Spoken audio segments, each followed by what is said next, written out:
Biglang yaman daw tayo, kaya nakabili tayo ng motor.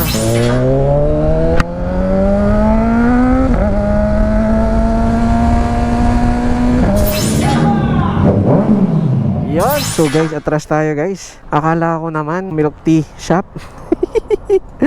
Alam nyo ba kung ano yan? Nasabi ko sa sarili ko, darating ang araw na kikita ako na maganda.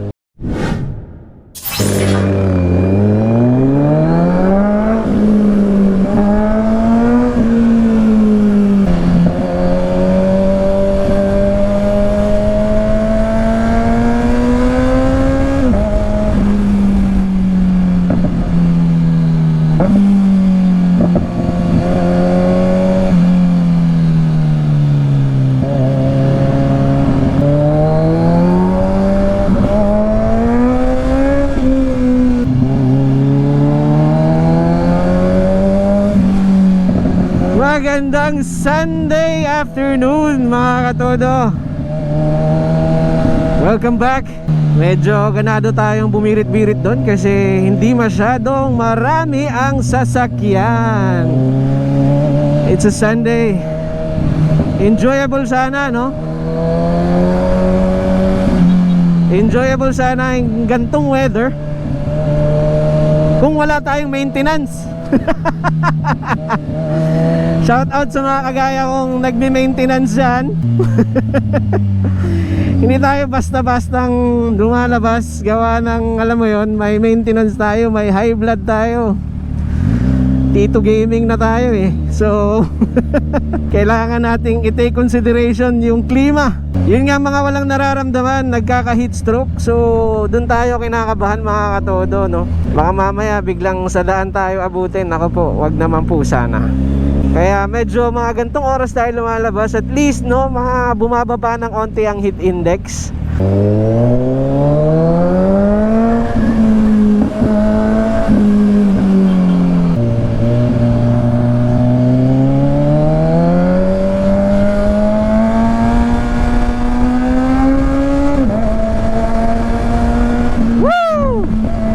Kaya mas pinipili na natin tong gantong oras lumabas para kahit papano eh medyo bumait-bait ang sikat ng araw at ang temperatura.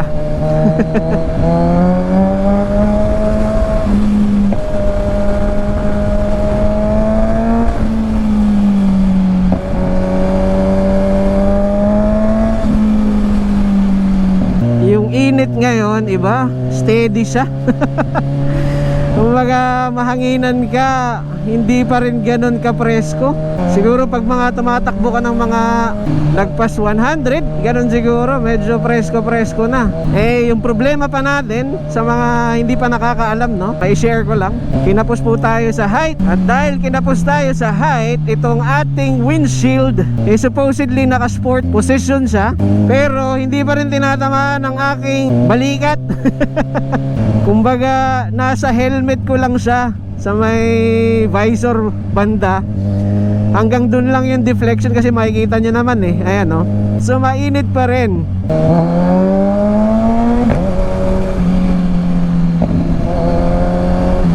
Epektibo siya I would say kasi talagang para sa build ko na ganito. I'm not saying no para sa lahat kasi may mga mas malalaki pa sa ating build at mas matatangkad. Pero para sa build ko na to, epektibo yung ginagawa niyang deflection ng hangin, no? Talagang hindi ka mapapagod sa hangin kung mga long rides gawa ng hindi pumapasok sa dibdib mo yung hangin. May nakapagsabi sa akin may masarap na milk tea area dito sa may papuntang Makati na pwedeng tambayan. So hanapin natin.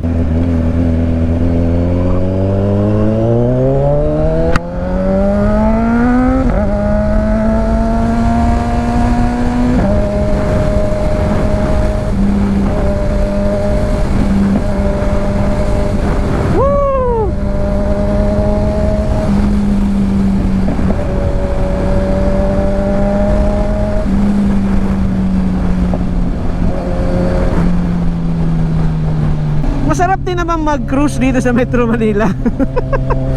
Kung walang traffic, abay, napakagandang mamasyal-masyal. Kasi kumbaga ibang ibang view somehow, no? urban view. Pero pag inabot ka na ng traffic, ayun na, problema na yon. While we are heading there, no, sa ating pupuntahan, may share ko lang sa inyo kasi ito nga, late nga tayong nagbabasa na ng mga comment. May nakita akong comment, mga katodo. Ang content ko kasi noon is dinala ko to sa opisina for the first time. Nagko-contemplate ako ng mga panahon na yon kung pang daily ba siya or dapat ba siyang dalhin sa opisina. So yun yung content natin doon, no? And may katodo tayo na nag-comment na sabi, uy, ano kayang trabaho ni sir? Siguro IT to si sir. Tapos sabi niya, siguro biglang yaman to. Biglang yaman daw tayo, kaya nakabili tayo ng motor. And sabi niya, wag na wag kitang makikita sa visor ha. So pinagbantaan tayo ni sir na wag makikita sa visor na page. Medyo ano yan, medyo aggressive, no? Nakakatawa talaga na alam mo yun, yung mga tao may iba na bigla ka na lang i-judge na biglang yaman ka, ano kayang trabaho mo, mamaya magkinamuti ka, makita kita dyan, pagbabantaan ka pa na akala mo magulang mo no? Which I know naman na siguro they're just concerned na wag kang magkinamuti gawa ng merong kang dyan, and appreciative naman tayo dyan. Siguro the way lang sinabi is medyo aggressive lang. Una sa lahat, mga katodo, hindi po tayo mayaman. Yon, sa mga hindi pa nakakaalam, galing po tayong Mindanao, and hindi ko alam kung paano sasabihin pero yung pinanggalingan po natin na lugar talagang mahirap na lugar. Mayaman kami sa resources, pero when it comes to kung i-compare mo sa ganito, malayo kami sa syudad. Nung lumalaki ako, yung mga nasa syudad na mga nakikita mo, sa TV mo lang nakikita. Dito ata yan, ayan, PNB. Hungry Homes Flow. Ano ba to?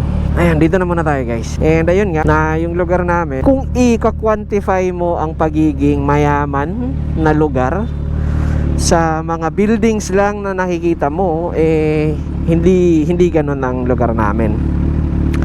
Pero mayaman kami sa ibang aspeto, no? Mayaman kami sa natural resources, seafood, sa bundok or mga halamanan, ganon. Yun yung yaman namin doon. So kumbaga, yung mga nakikita ko sa TV noon na advertisement, kahit Jollibee wala doon sa amin, McDo wala.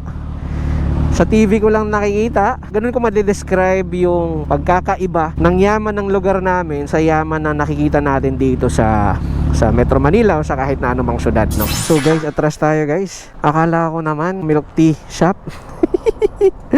Alam nyo ba kung ano yan? Mga alak pala yung nandyan. Yung nakamotor tayo, syempre wrong. Very wrong. Malalasing tayo dyan.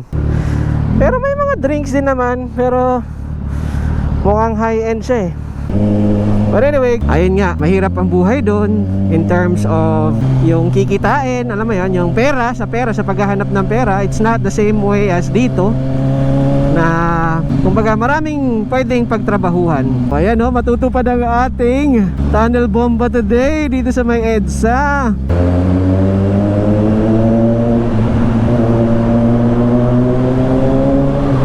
Grabing init dito guys. Parang oven. Nakadaan ako dito ng nagmomotor at nakakotse, pero hindi ganito kainit. Ngayon na summer, ganito pala dito.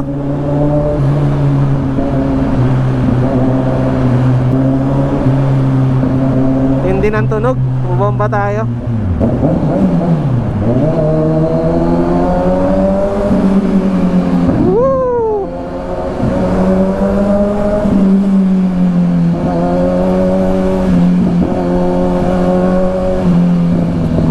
Tapos na. So going back, nakita ko ang tindi ng pinagdaanan ng nanay ko sa pagtaguyod niya sa amin. I'm always and forever grateful sa aking nanay. Disiplinaryan yan, nanay ko. Pag may mali kang ginawa, talagang uubusin sa'yo yung hanger at yung kahoy.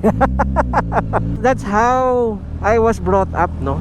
Kahit sabihin mong tough love, feeling ko nag-graduate naman yun sa kung paano ko hinandle ang buhay eh. Yun yung perspective ko na whatever accomplishment I had now is of course yung tindi ng pagdidisiplina sa akin ng mga magulang ko, lalo na ng nanay ko. And because of that, nagkaroon tayo ng talagang matinding goal sa buhay. Nasabi ko sa sarili ko, darating ang araw na kikita ako ng maganda, pag-iigihan ko sa pag-aaral para makuha ko kahit paano ang mga gusto ko.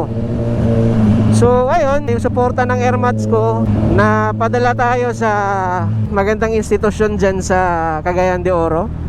So dyan ko kinuha ang unang kurso ko. And then after that, saka na ako dito nagpunta sa Manila para naman makipagsapalaran, kasi iba talaga din ang rate dito sa rate doon when it comes to salary. Pero syempre bata-bata pa tayo ng mga panahon na yon, hindi natin kinonsidera na yung kumikita ka nga ng malaki, yung pangangailangan naman dito like renta, pagkain, mga ganun, pamasahe, almost the same lang. So hindi ako nagsettle sa ganun. I worked hard, worked my way up. Yun, pag may opportunity na matututo tayo, talagang pinasukan natin yan para mag-progress ang career natin. So awa ng Diyos, sa pagsisikap, pagtsatsaga, at syempre sa mga encouragement ng mga mahal natin sa buhay. So yun lang, kumbaga walang biglang yaman, mga katodo. Meron siguro sa iba yung mga tumataya sa loto, no? Pero ako walang ganun. Walang nangyari sa akin biglang yaman. Talagang dugo, pawis ang pinuhunan natin para maabot natin kung saan tayo ngayon. And syempre blessed tayo sa mga taong nakasama natin. Blessed tayo sa pagmamahal ng ating pamilya, especially ng ating significant other, no? Na talagang todo suporta sa atin. Wala na akong masabi kundi maraming salamat. And naswertihan din ako sa mismong environment ko sa trabaho. Doon ko masasabing napakaswerte ko sa buhay. Sinwerte ako kasi alam mo yon, ilalagay ka naman ng Diyos doon sa mga taong alam ng Diyos na makakapagpa-uplift ng sarili mo eh. Ilalagay ka ng Diyos sa isang posisyon or sa isang lugar kung saan ilalagay ka sa mga tamang tao. You just have to wait patiently. Ganun lang naman yun eh. Magantay ka lang at maging pasensyoso ka. Bili muna tayo ng inumin, guys. So ayun nga mga katodo, wala pong biglang yamang naganap sa buhay natin. Sana nagkaroon para hindi na nagtagal ang paghihirap natin. At wag nang magtrabaho, kumbaga ang buhay talagang step by step process yan mga katodo. Kailangan daanin mo sa tiyaga at malaking pasensya. Kasi kung wala kang tiyaga at wala kang pasensya, wala talagang mararating ang mga pangarap mo. At hanggang dito na lang tayo mga katodo. Maraming salamat sa pagsama ninyo today. Naway patuloy ninyong tangkilikin ang ating mumunting channel. At tuloy lang sa pangarap. Laging tandaan na sa lahat ng mga pangarap natin, maliit man yan o malaki, sipagan mo, kilusin mo, at itodo mo. Peace out, guys. Even when you feel low, you can still go. Even when you feel slow, you can still go. Even when there's no hope, you can still go. I never answer to no, man, I still